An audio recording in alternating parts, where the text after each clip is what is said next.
겨울만 되면 누구나 한 번쯤 이런 생각을 해보셨을 겁니다. 감기 걸리며 꾹꾹 참았는데도 가스비는 왜 이렇게 많이 나올까? 보일러를 아끼려고 온풍기까지 돌렸는데 전기세까지 폭탄처럼 튀어나오니 대체 뭐가 잘못된 건지 혼란스럽기만 합니다.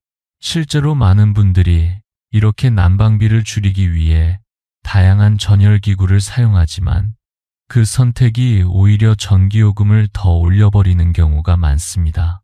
그중 가장 흔한 오해는 바로 전기장판이 전기세 많이 나올 것 같다는 인식입니다. 전기장판이 몸에 닿는 기기이다 보니 사용을 꺼려하고 대신 전기난로나 온풍기를 선택하는 경우가 많습니다. 하지만 이 선택이 난방비를 오히려 높이고 있다는 사실 알고 계셨나요?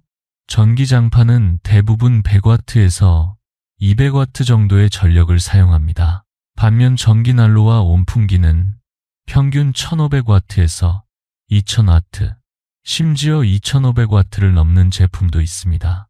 하루에 8시간만 사용해도 전기세는 전기장판이 8,000원 내외지만 전기난로는 6만원 이상, 온풍기는 8만원까지 치솟을 수 있습니다. 무려 10배 가까운 차이가 나는 셈입니다. 전기장판은 공기를 덮이는 방식이 아니라 몸에 직접 닿는 부분만 따뜻하게 해주는 방식입니다. 그래서 에너지 손실이 적고 훨씬 빠르게 체온을 전달할 수 있습니다. 실제로 실험에 따르면 실내 온도가 18도여도 전기장판을 사용하면 피부가 느끼는 온도는 23도 이상까지 오를 수 있습니다. 같은 전기로 훨씬 더 따뜻한 느낌을 주는 것이죠. 이처럼 전기장판은 효율적인 난방기기이지만 많은 분들이 잘못된 정보나 막연한 불안감 때문에 외면하고 있습니다. 오늘부터 그 오해를 바로잡고 진짜 따뜻하고 안전한 겨울나기를 위한 이야기를 함께 나눠보겠습니다. 이처럼 효율적인 전기장판이라면 당장 사용하고 싶으시겠지만 여기서 중요한 한 가지를 짚고 넘어가야 합니다. 아무리 좋은 기기라도 제대로 관리하지 않으면 오히려 화재나 감전의 위험이 따라올 수 있습니다. 실제로 겨울철마다 뉴스에서 전기장판 화재 사고가 보도되곤 합니다.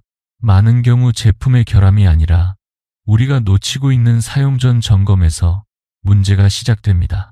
작년에 쓰던 전기장판을 그냥 꺼내서 바로 사용하시는 분들 많으시죠? 하지만 그것이 가장 위험한 습관 중 하나입니다. 장판은 고온 전류가 흐르는 계절성 제품입니다. 오랫동안 접혀 있다가 다시 펴는 순간 열선이 구부러지거나 끊어진 부분이 생겼을 수 있습니다. 이런 상태에서 전원을 켜면 전류가 한 곳에 집중되어 과열되고 피복이 녹아 화재로 이어질 수 있습니다. 사용 전에는 꼭 장판을 바닥에 펴서 손으로 천천히 쓸어보세요. 울퉁불퉁하거나 딱딱한 부분이 있다면 그건 열선 손상의 신호입니다. 전원을 켰을 때 조절기의 램프가 깜빡거리거나 늦게 들어온다면 접촉 불량일 수 있으니 조절기도 교체가 필요합니다. 또한 전선이 꼬였거나 눌린 흔적이 있는지도 꼭 확인해야 합니다. 이런 작은 점검만으로도 겨울철 사고의 절반 이상은 막을 수 있습니다. 그리고 설치할 때도 순서가 중요합니다. 온도를 사용하지 않는다면 바닥에 먼저 은박 돗자리를 깔아주시고 그 위에 얇은 러그나 카펫을 한 겹 올려줍니다. 그 다음 전기장판을 깔고 마지막으로 이불을 덮어주면 됩니다. 이렇게 하면 전기장판의 열이 바닥으로 빠지지 않고 몸쪽으로 오래 머무르게 되어 1단으로만 틀어도 충분히 따뜻하게 지낼 수 있습니다. 따뜻한 겨울은 거창한 준비가 필요한 게 아닙니다. 작은 점검 하나, 올바른 설치 하나가 내 몸을 지키고 난방비도 아끼는 첫걸음입니다. 이제 이 전기장판을 상황에 따라 어떻게 더 효율적으로 사용할 수 있는지 다음 이야기에서 계속 이어가겠습니다. 앞서 살펴본 설치 순서는 전기장판을 보다 안전하고 효율적으로 사용하는 기본이었습니다. 하지만 여기서 한 가지 더 중요한 점이 있습니다. 바로 온도를 켜느냐 끄느냐에 따라 전기장판 사용법이 완전히 달라진다는 사실입니다. 많은 분들이 이 차이를 모르고 똑같은 방식으로 설치하는데 이로 인해 난방 효율이 떨어지고 때로는 위험까지 초래할 수 있습니다. 먼저 온도를 끄고 전기장판만 사용하는 경우입니다. 이럴 때는 바닥 자체가 매우 차갑기 때문에 전기장판의 열이 아래로 빠져나가기 쉽습니다. 즉, 아무리 전기장판을 고온으로 설정해도 체감 온도는 높아지지 않고 전기만 낭비되는 셈이죠. 그래서 반드시 은박 돗자리 같은 반사 매트를 바닥에 먼저 깔아야 합니다. 이 매트는 바닥의 냉기를 차단하고 전기장판에서 발생한 열이 위로 반사되도록 도와줍니다. 결과적으로 1단만 켜도 충분히 따뜻함을 느낄 수 있게 되는 것이죠. 반면 온돌을 켜는 경우에는 상황이 완전히 달라집니다. 온돌 바닥에서는 이미 뜨거운 물이 순환하면서 복사열을 위로 보내고 있습니다. 이런 상황에서 은박 돗자리를 깔면 복사열이 위로 전달되지 못하고 바닥 아래에 갇히게 됩니다. 이로 인해 온돌의 내부 온도는 계속 상승하고 장판의 표면도 들뜨거나 과열되면서 제품 손상이 생길 수 있습니다. 실제로 은박 돗자리 위에 전기장판을 깔고 온도를 동시에 켠 가정에서 과열 사고가 보고된 사례도 있습니다. 이럴 때는 은박 돗자리 대신 얇은 러그나 카펫을 사용하는 것이 가장 좋습니다. 러그는 열을 부드럽게 흡수하고 머금기 때문에 온돌에서 올라오는 복사열과 전기장판의 직접열이 잘 순환하면서 방 전체를 포근하게 만들어줍니다. 이처럼 상황에 따라 재료를 다르게 선택하는 것만으로도 난방비는 절반으로 줄고 안전성은 훨씬 높아집니다. 이제 따뜻함을 더 오래 유지하기 위한 또 하나의 열쇠, 바로 습도에 대한 이야기를 이어가겠습니다. 전기장판과 온돌의 조화로운 사용법을 잘 알고 나면 그 다음으로 많은 분들이 궁금해하시는 것이 있습니다. 난방도 잘하고 있는데 왜 이렇게 방이 썰렁하게 느껴지지? 실제로 온도계를 보면 분명히 22도인데 몸은 여전히 차갑고 손발이 시린 경우가 있습니다. 그 이유는 바로 습도에 있습니다.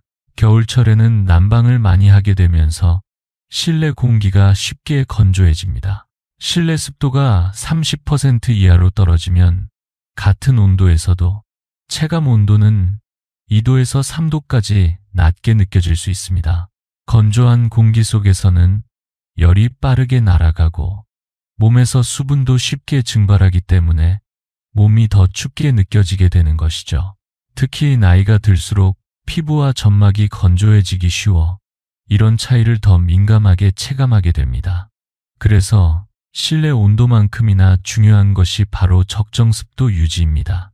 가장 이상적인 습도는 50%에서 60% 사이이며 이 범위를 유지하면 공기가 포근하게 감싸주는 느낌을 받을 수 있습니다. 가습기가 있으면 좋겠지만 없더라도 충분히 실천할 수 있는 방법이 있습니다. 젖은 수건을 방 안에 걸어두거나 마른 빨래를 실내에서 자연 건조시키는 것만으로도 습도를 안정적으로 유지할 수 있습니다. 또한 수분을 머금은 공기는 열도 함께 머금기 때문에 따뜻한 공기가 더 오래 머물게 되는 효과가 있습니다. 마치 전기장판 위에 이불을 한 겹 더 덮는 것처럼 습도는 눈에 보이지 않는 보온막의 역할을 하게 됩니다. 이처럼 난방기기의 성능만 따지는 것이 아니라 공기 자체의 상태를 함께 관리해 주는 것이 겨울철 진짜 따뜻함을 지키는 핵심입니다. 그리고 이제 이 따뜻함을 더욱 효과적으로 가둘 수 있는 실내 공간 활용법, 난방 텐트에 대해 이어서 소개해 드리겠습니다. 습도를 잘 유지해도 방 전체가 쉽게 따뜻해지지 않는 경우가 있습니다. 특히 외풍이 심한 주택이나 방 크기가 큰 경우에는 아무리 전기장판을 켜도 따뜻함이 금세 사라져버리는 느낌을 받을 수 있습니다. 이런 상황에서 마지막으로 체감 온도를 확실히 끌어올릴 수 있는 방법이 바로 난방 텐트입니다. 난방 텐트는 말 그대로 작은 공간 안에 또 하나의 방을 만드는 방식입니다. 전기장판의 열이 공기 속에 머물 수 있는 구조를 만들어주어 따뜻한 공기가 빠져나가지 못하도록 막아주는 역할을 합니다. 이 원리는 실제 실험을 통해도 입증되었습니다. 같은 실내 온도 16도인 3개의 방에서 각각 아무 난방도 하지 않은 경우, 전기장판만 사용한 경우, 그리고 전기장판 위에 난방 텐트를 설치한 경우를 비교해봤습니다. 1시간 후 온도 측정 결과는 놀라웠습니다. 첫 번째 방은 17도, 두 번째는 22도까지 올라갔고, 텐트를 함께 사용한 방은 무려 26도까지 상승했습니다. 전력 소비는 거의 동일했지만 따뜻함의 차이는 확연했습니다. 난방 텐트의 장점은 열을 위로 새지 않게 해주고 벽과 천장을 따라 손실되는 복사열을 차단해준다는 점입니다. 작은 공간일수록 열기가 빨리 가득 차기 때문에 특히 몸이 쉽게 차가워지는 어르신들에게는 더없이 좋은 방법이 될 수 있습니다. 다만 한 가지 주의하셔야 할 점이 있습니다. 텐트 안에 공기가 순환되지 않으면 결로 현상이 생기고 습기가 전기장판에 영향을 줄 수 있습니다. 하루 한 번은 창문을 조금 열어 5분 정도 환기해주는 습관이 필요합니다. 또한 텐트 안에서는 전기장판을 항상 최저 온도로 설정해야 합니다. 좁은 공간에서 과열되기 쉬운 만큼 안전을 위해 반드시 지켜야 할 기본입니다. 이처럼 단순한 구조지만 효과는 확실한 난방 텐트는 전기장판의 따뜻함을 한층 더 오래, 더 깊게 유지시켜줍니다. 이제 다음으로는 이런 따뜻한 기기가 때로는 위험이 되기도 하는 화재와 감전의 위험, 저온 화상에 대해 살펴보겠습니다. 난방 텐트와 전기장판의 조합은 겨울철 가장 효율적인 따뜻함을 만들어주는 방법이지만 그 따뜻함이 잘못된 사용으로 인해 위험으로 바뀌는 경우도 있습니다. 특히 어르신 댁에서 빈번하게 발생하는 전기장판 화재, 감전, 저온 화상은 대부분 제품의 문제라기보다 사용 습관에서 비롯된다는 점을 꼭 기억하셔야 합니다. 가장 먼저 절대 하지 말아야 할 사용법이 있습니다. 바로 전기장판을 라텍스나 메모리폼 위에 직접 가는 것입니다. 이 소재들은 열을 흡수하지 않고 가두는 특성이 있어 장시간 사용 시 열이 빠져나가지 못하고 내부 온도가 80도 이상까지 올라갈 수 있습니다. 실제로 이런 환경에서는 장판의 표면이 타거나 제품이 변형되고 심지어 불이 나는 사고도 종종 발생합니다. 라텍스 위에 사용할 경우 반드시 면 소재 러그를 중간에 한 겹 깔아주셔야 합니다. 또한 전기장판 위에 전기 매트나 전기 담요를 겹쳐서 사용하는 것도 매우 위험합니다. 두 개의 열선이 서로의 열을 막아 과열되기 쉽고 조절기가 온도를 정확히 감지하지 못해 한쪽은 계속 뜨거워지는 경우가 생깁니다. 실제로 전북 정읍에서 이런 겹침 사용으로 인해 부부의 침실에서 화재가 발생한 사례가 있었습니다. 그리고 흔히 간과하는 부분이 바로 멀티탭 사용입니다. 전기장판은 장시간 전류가 흐르기 때문에 TV, 히터, 가습기 등을 함께 꽂는 멀티탭에 연결하면 과전류로 인해 피복이 높고 화재로 이어질 위험이 큽니다. 전기장판은 반드시 벽면 콘센트에 단독으로 연결해야 하며 코드가 짧을 경우에도 전격 16회 이상 고용량 연장선을 따로 사용하는 것이 안전합니다. 이제 마지막으로 눈에 보이지 않는 위험, 바로 저온 화상에 대해 말씀드리겠습니다. 온도가 높지 않아도 오랜 시간 같은 자세로 누워 있으면 피부가 손상될 수 있고 특히 당뇨가 있거나 혈액순환이 약한 분들은 더욱 주의하셔야 합니다. 이 부분은 다음 이야기에서 자세히 다뤄드리겠습니다. 앞서 언급한 저온 화상처럼 몸에 직접 닿는 전기장판에 대해 많은 분들이 불안감을 느끼는 또 다른 이유가 있습니다. 바로 전자파에 대한 걱정입니다. 전기장판 오래 쓰면 치매 생긴다더라. 자는 동안 전류가 몸에 흐른다더라는 이야기들이 입소문처럼 퍼져 특히 연세 있으신 분들 사이에서는 전기장판을 아예 꺼리는 경우도 많습니다. 하지만 결론부터 말씀드리자면 전기장판의 전자파는 매우 미약하며 일상생활에서 충분히 안전하게 사용할 수 있는 수준입니다.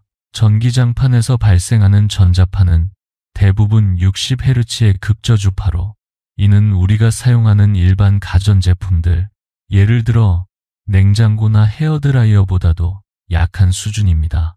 즉, 눈에 보이지 않는다고 해서 더 위험한 것이 아니라 오히려 잘못된 정보가 더 큰 불안을 만들고 있는 것입니다.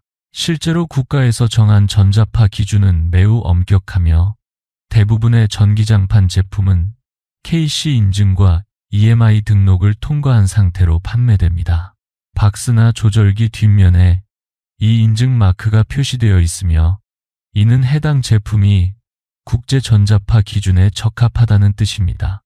인증 제품의 전자파 수치는 인체 보호 기준치보다 10배 이상 낮은 경우도 많습니다.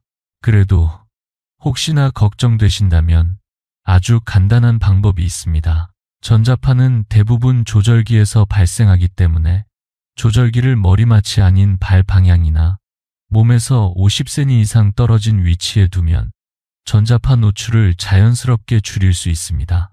단순한 위치 조절만으로도 심리적인 불안을 상당 부분 해소할 수 있죠. 전자파에 대한 불안은 이해할 수 있지만 과도한 걱정으로 인해 좋은 난방 기기를 외면하는 것은 오히려 건강에 더 좋지 않을 수 있습니다. 추운 환경에서 숙면을 취하지 못하거나 몸이 지속적으로 긴장된 상태로 있으면 면역력과 인지 기능 모두 저하될 수 있습니다. 이제 마지막으로 지금까지 배운 내용을 하나로 정리하고 전기장판을 따뜻하고 안전하게 활용하는 방법을 정리해 보겠습니다. 지금까지 우리는 전기장판을 어떻게 하면 더 효율적이고 더 안전하게 사용할 수 있는지 하나하나 짚어보았습니다. 처음에는 단순히 전기장판이 전기세가 덜 든다는 이야기에서 출발했지만 그 안에는 습도, 설치 방법, 재료 선택, 화재 예방, 전자파 오해 해소까지 생각보다 많은 내용이 숨어 있었습니다. 결국 따뜻한 겨울을 보내기 위해 꼭 기억해야 할 5가지 핵심 원칙은 다음과 같습니다. 첫째, 냉바닥에는 반드시 은박 돗자리를 사용해 전기장판에 열이 빠지지 않도록 합니다. 둘째, 온도를 켤 땐 은박이 아닌 러그를 깔아 바닥열이 위로 잘 전달되도록 합니다. 셋째, 실내 습도를 50, 60%로 유지하면 체감 온도가 올라가고 건조로 인한 감기도 줄어듭니다. 넷째, 전기장판은 단독으로 벽 콘센트에 연결하고 절대 라텍스 위나 멀티탭 사용은 피해야 합니다.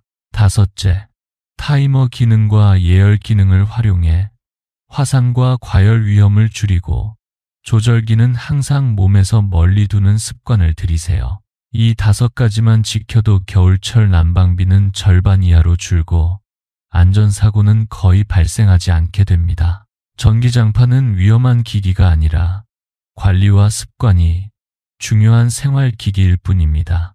한 번의 점검, 한 겹의 매트, 한 번의 타이머 설정이 여러분의 건강과 지갑을 동시에 지켜줄 수 있습니다. 혹시 주변에 아직도 전기장판 쓰면 위험하다더라 하고 두려워하시는 분이 계시다면 오늘 들은 이야기를 조용히 나눠보세요. 따뜻함은 온도를 높이는 것만이 아니라 정보를 나누는 것에서도 시작됩니다. 특히 부모님이나 혼자 사시는 어르신께는 이 작은 실천이 큰 도움이 될 수 있습니다. 겨울은 두려움으로 견디는 계절이 아니라 지혜롭게 따뜻함을 나누는 계절입니다. 오늘 이야기 속 작은 팁 하나라도 실천해 보세요. 여러분의 따뜻한 겨울은 지금부터 시작됩니다.